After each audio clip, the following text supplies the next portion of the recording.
This is a short overview / review of my Joying radio Android head unit. It's 8-inch double DIN Intel processor and 2 GB of RAM. And it has, you can see it's kind of looks like a tablet kind of just slapped onto, so it doesn't look as clean as my old Joying unit. You can see where it kind of just clips on there.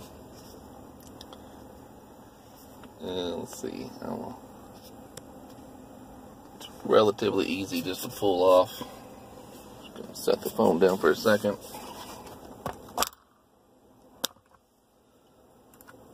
You can see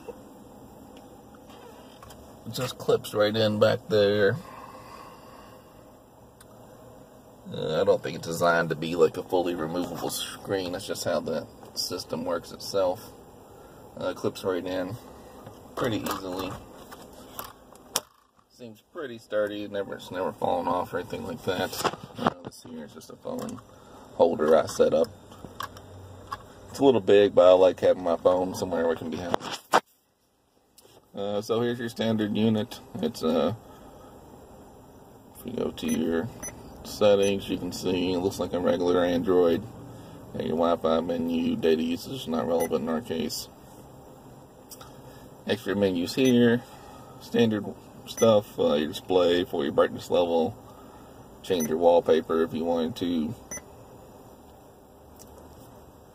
So you can just set it pretty quickly. You can see the wallpaper change. You can also do the regular Android, just hold the button down, find something and set it. If you go back to settings, so in the display you can also change the brightness level, so it has the brightness when your headlights are off. So I'll set the full brightness, then when I turn my headlights on, it will automatically dim itself. It's probably hard to tell in that video, daylight now, but you can see these lights came on the side here for the panel, and when I turn off, the screen brightens up. It's probably hard to tell on that screen. On this video, probably won't translate, so you can slightly see it, but it's pretty good. Sound profile will be the same as on previous units, so you can set a couple predefined units, just low, mids, and highs, or you can do a user set where you adjust them yourself, and it keeps it pretty good. This will be adjusting your fade and balance. Has some presets like moving always to the front right, all the way to the rear, everyone or the driver's side. You can also just drag it individually, which is pretty cool. I usually do all and then but one up. Storage, it has 32 gigs built in, 26 right now available for me. Also mounted an SD card. I have a 64 gig Samsung Pro Plus card in here, so you can see it's got a decent amount of. It'll let you go pretty high. The SD card is in the back behind here. When I pulled the screen off, you might have seen it. Just one SD card slot. The old one had 2, but it's plenty of space, really. Apps is your standard apps menu on Android. Some downloaded, running, the running menu shows you, 1.3 gigs of RAM free of the 2 gig total. How much the system's using, and kill processes is needed. Going back to the settings menu, location, it's just your regular Google stuff. You don't need to worry about battery, obviously, since it's coming from the vehicle battery. Security, you can set it for unknown sources if you had a separate to install. Your device administrator, standard Android stuff. Language input, you can change the keyboard around if you want or adjust things. Still standard Android stuff. Backup and reset. I don't know what that is. Maybe 3368. Yeah, just standard backups. There's a password for most of the menus here will be 3368. You can see your date and time. Mine's set to using network, so it goes by the GPS. It works pretty good. You can see the time's accurate there at the same time as my watch. Well, it's on my home Wi-Fi at this point. You can go to developer options. Should be the same password. Adjust items. Right now I don't have anything changed because I was trying to see how it works. I may mess with some of it later, but for now we're not. Accessibility, standard stuff. Nothing there I'm messing with. About device. You can see it's Android 5.11. You can see the Intel processor. Bluetooth version, stuff that's car, I don't know what some of this stuff does. Just showing you different versions of your built-in apps, I guess. Your Wi-Fi MAC address, you can do your standard. Let's see, it's Lollipop.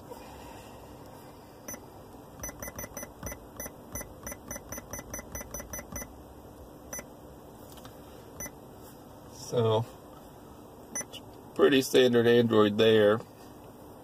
The differences come in if you go through the actual built-in apps. So, navigation, you can just set your navigation to anything. I set it to Google Maps. One benefit of this unit versus previous Joying or Android head units, be it a Pumpkin or whoever you had, I find this one launches Google Maps way quicker than my old. I used to have a Joying MTCD unit in it with only 1 GB of RAM and a rock chip processor. It took forever to launch Google Maps. This one goes pretty quickly.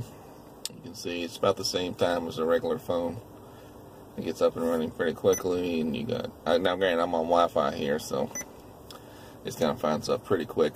The radio, you can also change that if you go to the settings. No, actually, never mind. It's a different menu. I'll show you in a minute. If you go to this car media settings, you have lots of options here. So it's just your keypad tone, self-explanatory stuff there. Your settings here. Any key to boot means you just push the button, and if the screen's off, push the button, it will turn on. Handbrake allows you to play video while you're driving. I don't really know what auto navi does. I don't know what OSD time means. Rear view mirror means it will reverse your video when you put it in reverse. If your camera was off, we could switch the screen, but mine works fine. On this screen, you have these lines automatically with the camera. My camera didn't have those before. Joying's adding those. This car thing, Joying's adding as well. I'm in a Jeep, so these don't work. I assume if you had a car those worked on with sensors, it would work. I don't know though, obviously I never tried it. Cameras I had already. It's not the Joying camera, it's a brand motion. It's pretty good. I like it. It pops up quickly. You know, you can see almost immediately pops to the camera. It's pretty great. Reverse mute would turn the volume off if you're listening to music when you put the reverse. I don't want that. Backlight control is adjusting these lights when you turn the lights on, or if you change it, it goes based on time. I prefer it with the headlights, of course. I don't know what default volume switch does. GPS mix would lower the volume of the radio or music source when the GPS gave you directions. I don't know which on or off does what. I always mute my GPS so it doesn't bother me. Mix sound scales the level of the volume when you do that swapping, but again, I just mute my GPS so it doesn't matter to me. Reversing sound reduction, you can lower the volume when you went to 7 unit. You can just lower the volume so when you go to reverse, again, I don't need that. I leave mine at full volume. Not full volume, it adheres to whatever volume this is set to, so that's the full scale. Default boot volume, that means after you reboot, it'll set it to, like right now it's set to 5. If I reboot, it should set to 12. Steer setting would be adjusting the steering wheel controls. My Jeep has steering wheel controls. I don't have the right adapter for this unit. I've ordered a PAC module. I'll make a separate video of me installing that, and hopefully these will work.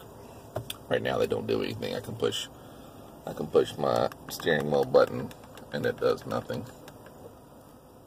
So, and I've tried setting these and this doesn't work.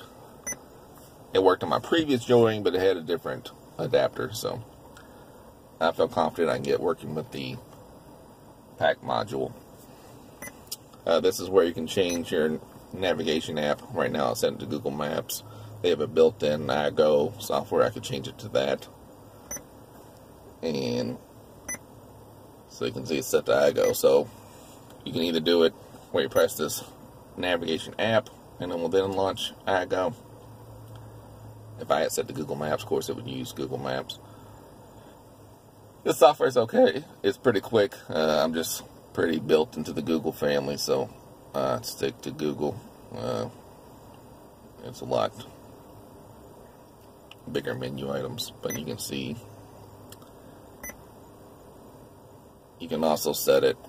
It also works with this button here, and it will do the same thing. But I don't want to go through all that. These buttons on the side are not as responsive as the on-screen buttons, of course. They're all replicated here, so it should be okay in general, but they still work. I mean, I can turn the volume up pretty good. It goes to, like if I go to the file manager and hit home, works just fine. The back button sometimes is not as responsive as it should be. You see, they're maybe not even working at all.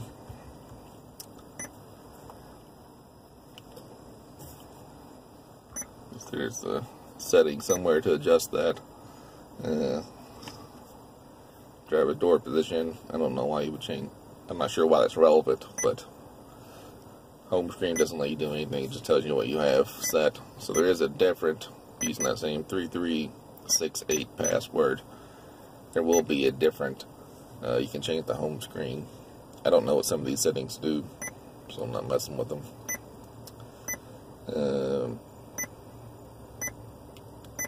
Car mark would be when you reboot, it shows a logo. Right now it's not showing the Android. I can change it to Jeep. I'll show the difference of that in a minute. CAN bus protocol. I tried changing those. I couldn't get anything to work differently, so I'm just leaving it on null at the moment.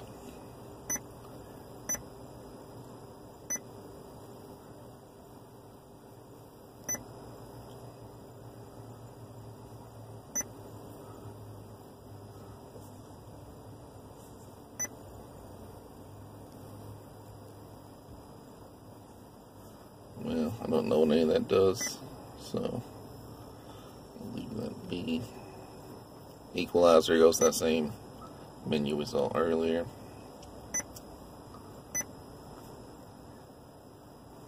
Now this is pretty cool. It shows you your GPS. It does work, but it takes a minute to kick on for some reason. And then you can change it to see either this view, or if you hit mode 1, it shows you like a bar graph. Let's see, it says success. So it works, but for sometimes you have to kick this button first. You have to open up this menu for it to find it quickly. Now I didn't use the GPS antenna that came with the Joying. I used the one that was previously on the Jeep. I used like an adapter, so when I reinstall it to put the PAC module, I'm going to try using a different. I'm going to try using the Joying GPS came with it and see if it works any better. It still works okay. Just sometimes it's kind of a pain.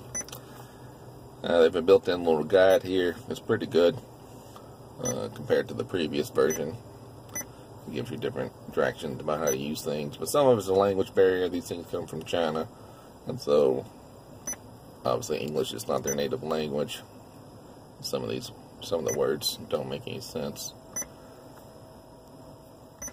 But there'll be a couple good icons, you know, some of it explains it well, some of it doesn't, but a lot of this is self-explanatory.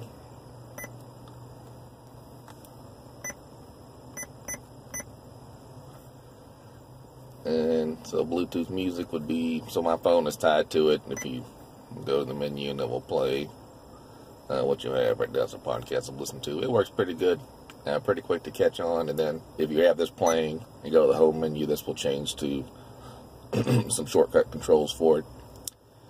If you want to exit out, you would go to that, and then, so if you're at home, it stays playing in the background.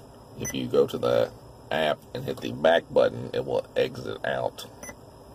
And so now it's back to the time. This little widget here, hit the time, it goes to your date and time settings. Wi-Fi goes to your Wi-Fi settings. Volume brings up your volume. You can also do the volume with the physical buttons. There's also like a persistent icon up here in the notification area. One thing that, and this goes to that menu, all those work well. The brightness works, but it doesn't give you anything to go by. It just starts changing it. So on the old versions, it would pop up a little icon and you can drag the bar. Now luckily it is up here, so you can just drag it however you want. So there's also, I don't listen to radio. I tend to listen to Google and Spotify or Bluetooth. So, but there's a radio app, and it plays and it finds items. Again, these aren't set because I don't use it. You got a couple different, you got FM1, FM2. If you want to have more presets, then you can go to AM. This will seek and just find things. It's in stereo here. This goes to mono. I don't know what this button does. That's if you wanted to save something. You can see it has a little bit of display changing here. More settings here. If you turn these off, adjust this in some way. I don't know what it's doing. If you wanted to edit the name of the station, you could. So if you put Kiss, that should be Kiss FM. Well.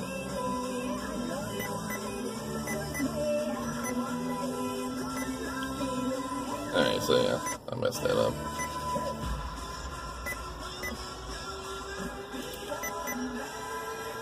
And if you want to save the station, once you can change it by increments here.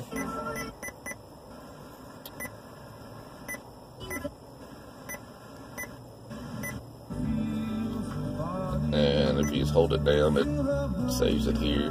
I guess you might edit it and test. Save. I should say test. So just name those however you want. These are settings. You can change it. If you're a different country, you can change the radio, I guess, in these settings. But again, I don't use the radio, so this is all useless to me. You can also move it up here.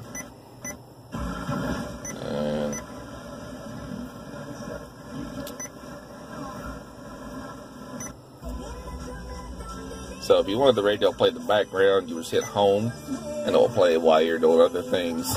You know, even if you put it in reverse, it plays it. And then you can hit there to go back to it. You can change this. I guess that goes through your presets. I don't know. And then if you wanted to turn the radio off, you hit the back button and it closes the app. You could also, I guess, have it playing and then go through the normal app closing options. So it works just like an app on Android. Bluetooth will be, so you can see my Moto Z is connected. If you wanted to make a call, you can just dial the numbers directly. Your contacts will save from your phone. I'm not going to show you that. I'm not going to show you my recent calls. Settings, you can change the password for the join. You can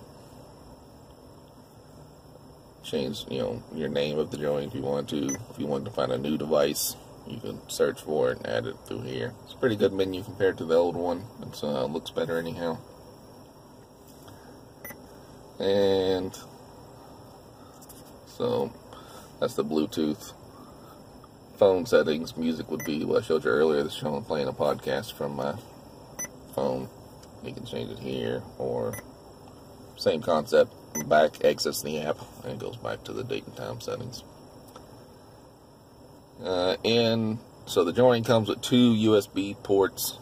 I have them rammed through my glove box here, so you can see one of them I have connected to a thumb drive here, and one of them I just have connected to another cord because I'm going to try some, but it'll be female. Just a regular female port, so you can put anything. There's plenty of room. It's a very long cable, so you got lots of room to do stuff with if you wanted to add things. I really don't find I need it. I have them there. I'm glad I have it, of course, but I don't actually need it.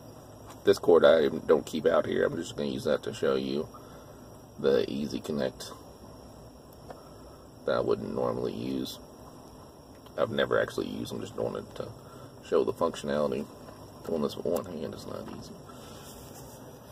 So, with this 64 gig USB in here, if you go to the built-in music player, and we'll find what's on USB 1 here. That goes to your settings. That's your equalizer, forward, back, pause, chord. That goes to your display. So that's your USB 1. SD's and internal SD, of course, all the same things. So this is better than the previous one, but still not super great. I don't really understand. I never use this. It's only hooked up so I can play it. Sometimes it'll show album artwork there. Sometimes it won't. I don't know why. All these should have some kind of album art. So there you go. That one has album art on it. You can just change it in there, of course. You can mark a favorite or song if you wanted to. And I'll add to the favorites menu. That's your random shuffle.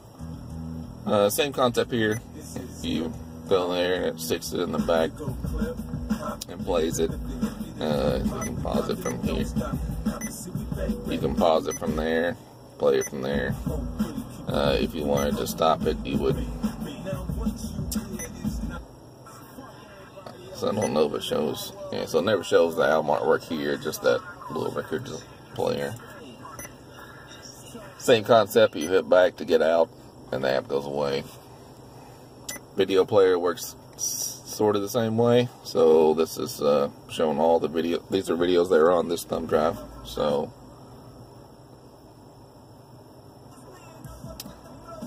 I just put this in, so maybe it's caching them. This is this little, so you can pause. This lets you go through everything on here. Again, USB 1, you can see all the different videos that are on here. If I go,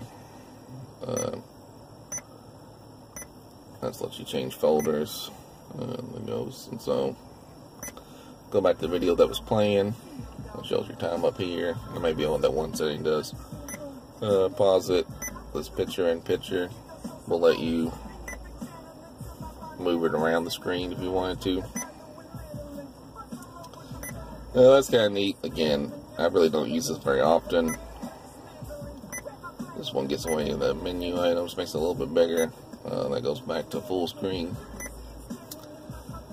This is more just neat to have. I'd hardly ever use this, but it is something cool to show people, and for some of the videos that have came with albums before. And then if you just want to get rid of it, you hit the X and it goes away. I don't think it will play in the background. Well, if you go to home, it won't play like the radio or other apps do. Auxiliary would be if you had an extra camera hooked up. I do not, so it does nothing. If you want to get rid of an app off the home, so this car icon is your home screen, so you have a couple of ones set up that you can mess around with, and this will be all your apps, kind of like standard Android stuff here. If you want to get something off your home screen, like this auxiliary, I never use, so you just hold it and drag it to the trash can, and it's gone. Still here in the apps, of course, there, but not on my home screen. File manager, pretty good. You can even go to your, has a couple of built-in apps in there for you, like Torque, and then you can choose what to do.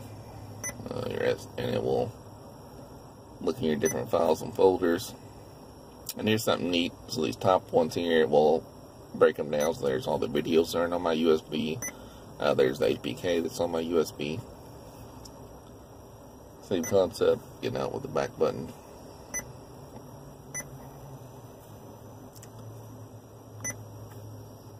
As a built-in browser, I don't use that. I've actually never used it. So, let's see. Same auxiliary, get rid of that. Calculator. If for some reason you wanted to do math in your Jeep, feel free.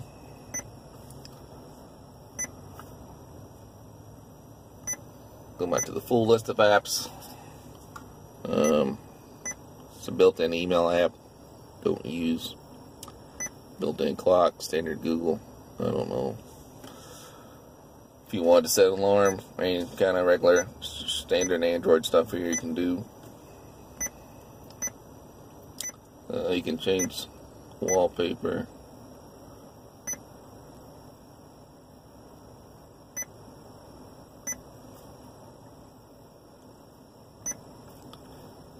And this little touchscreen assist, I turn it off. I find it annoying, but if you want it there, it could be there. So see this little dot here, you can drag it wherever you want. And when you touch it, it gives you a couple options to go right to the settings menu. Change your brightness, or take a screenshot, change your volume. I don't know what common does. Yeah, actually you can put apps there if you want. Takes you home. Make the screen go blank. Turn the screen back on with a touch. Again, I find it annoying because it'll usually be on top of something. And even if you move it, when you restart it, it always goes right here, which is not the great location for it. So I turn it off.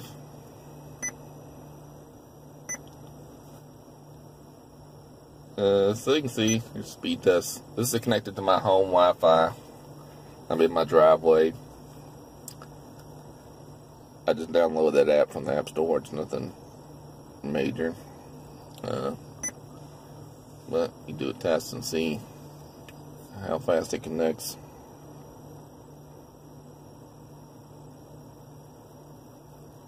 So it's pretty good. That's using the built-in Wi-Fi. I am probably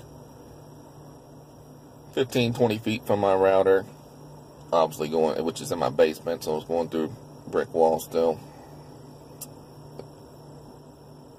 So that's not bad. If you have if you turn your hotspot on your phone, it will obviously be closer, it will connect better. So it's pretty good speed right there. The Wi-Fi is pretty strong in my opinion.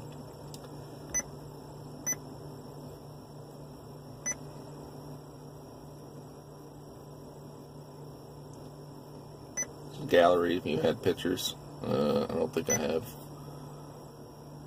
any pictures on anything, so if you wanted to put your own pictures you could, and then in turn make those your wallpaper you could.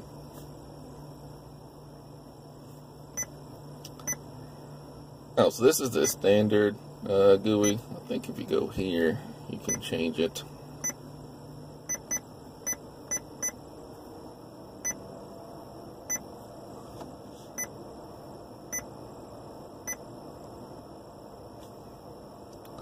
So there's the current one. You can change it to this other option, and it looks substantially different. So the wallpaper will be the same, but it moves all your apps in this all on one screen kind of function.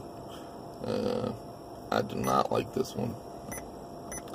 It's there if you want it, I guess, but again, not really what I'm looking for. So, get back to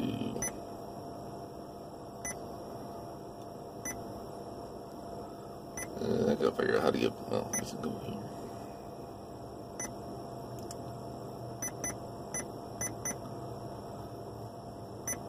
I like the regular one.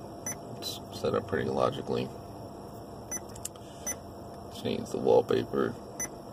Pretty easy. Change it frequently. If you slide down, you can see your update, your AGO still. This thing's still running. That's the navigation. You can see your general updates from the Play Store. You got full play functionality.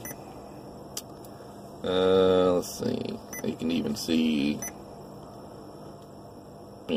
standard Google. You can even try to update a person that it says is up to date. You can download apps, anything you want. I've not had any problems installing any apps. Here's your quick items. That's your Wi-Fi. There's your reboot. Standby. Just again, turn the screen. Actually, I don't know what it does. So, if you want to turn the device off, if you want to reboot, there's a reboot button. And one thing I really like about this unit, it may not be relevant to most people, to me it was fantastic, with Google Play Music. It allows you to store devices, songs on the external SD card, which my old Joying would not let me do. Spotify works just as expected. Spotify works better with a data connection, so my Wi-Fi is on, so it works great. Still slower than you'd kind of want, so it works, but it has a pretty good interface. So you can see